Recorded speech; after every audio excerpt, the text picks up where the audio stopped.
Aujourd'hui, je viens chez vous, avec vous, et ensemble, on va partager ce sujet qui est délicat, ce sujet dont parlent les églises, les frères et sœurs. Et là, particulièrement, je vais m'adresser aux chrétiens qui lisent mal la Bible et aux chrétiens aussi qui lisent bien la Bible. Parce que déjà, ils sont avertis, donc il n'y a pas de quoi. On va parler du combat spirituel. Le combat spirituel et les mensonges derrière les combats spirituels. Restez avec moi, c'est Masu Mia Mia. Je viens avec vous, pour vous et vers vous. Dans les livres, pour ceux qui lisent la Bible, dans les livres d'Éphésiens, c'est l'épître de Paul aux chrétiens d'Éphèse, et au chapitre 6, 10e verset jusqu'au 18e verset, là, Paul parle bien du combat spirituel. Et je ne peux pas aller en profondeur sur ça parce que ce n'est pas le sujet du jour, mais le sujet du jour, c'est les mensonges derrière ça.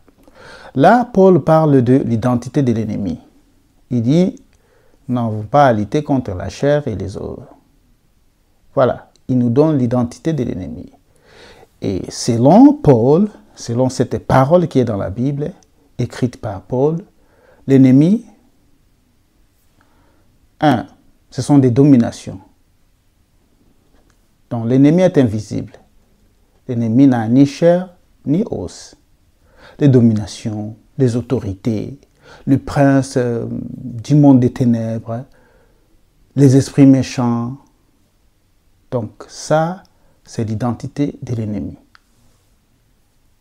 Il n'a pas parlé de... Là, on va arriver dans ça. Donc, il a donné l'identité de l'ennemi qui est invisible, qui habite dans le monde des ténèbres, dans le monde invisible, le méchant. Ça, c'est l'identité de l'ennemi dont parle la Bible.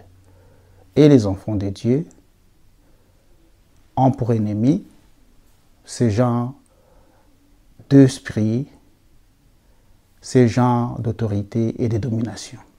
Après cela, Paul qui continue, mais il nous présente aussi les armes de Dieu. Quelles sont les armes pour lutter avec ces genres d'ennemis, l'ennemi invisible?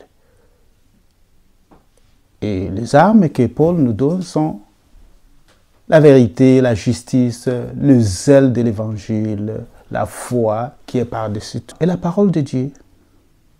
L'évangile, la parole de Dieu. Ce sont là les armes que Paul nous donne. Mais regarde ce que nous faisons dans les églises, parce que nous lisons mal la Bible. Quand Paul parle de l'identité de l'ennemi, il dit que l'ennemi est invisible. Nous avons une identité différente de celle de Paul, qui est décrite dans la Bible. Au lieu d'accepter la parole de Dieu telle que reçue, nous avons changé. Et pour nous, pour ceux qui lisent mal la Bible, l'ennemi c'est qui? C'est ton ami, c'est ton frère, c'est ta sœur, c'est les cousins, la cousine, camarade, ce sont tes parents, c'est l'oncle, c'est la tante. L'ennemi n'est plus invisible, mais il est devenu visible et il vit avec nous. Voilà comment on a déformé la Bible, comment on a déformé la parole de Dieu. Il y a plusieurs églises qui vivent cette parole erronée.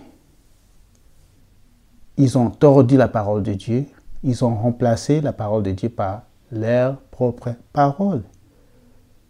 Paul dit l'ennemi est invisible et ils disent que l'ennemi c'est son oncle, c'est ta tante, c'est ton frère, c'est ta sœur. Paul parle des armes que Dieu nous donne, qui sont la vérité, la justice, le zèle de l'évangile, la foi, la parole de Dieu. Ces églises-là qui lisent mal la Bible, qui ont mal compris la Bible, disent que les armes, il faut se quereller, l'hostilité, les conflits, la bagarre même, les insultes, les mensonges, ça ce sont les armes que nous nous sommes dotés pour combattre l'ennemi physique, pour combattre ton oncle, pour combattre ta sœur.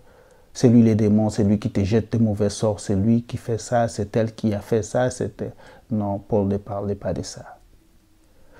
Mon conseil est gratuit. Il faut sortir de ces églises-là.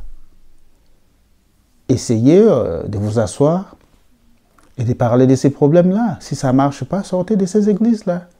Parce que ils croient à défaut. Mais pas ils croient, ce sont les chrétiens ou les fidèles qui sont là.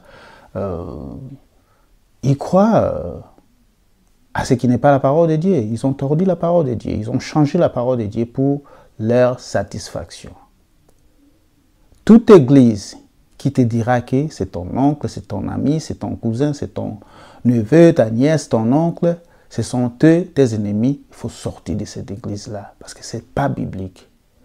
Retournons un peu à l'évangile, au commencement. L'auteur de ces ministères, qui est le ministère de la délivrance, de la guérison, c'est lui-même, le Seigneur Jésus.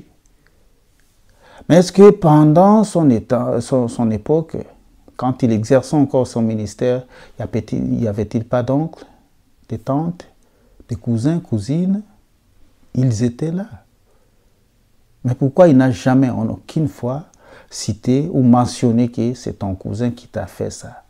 D'ailleurs, avant de guérir même l'aveugle-né, qui est dans les livres des Jean, dans l'évangile des Jean, ses apôtres lui ont demandé, dit Seigneur, ceci vient de ses parents?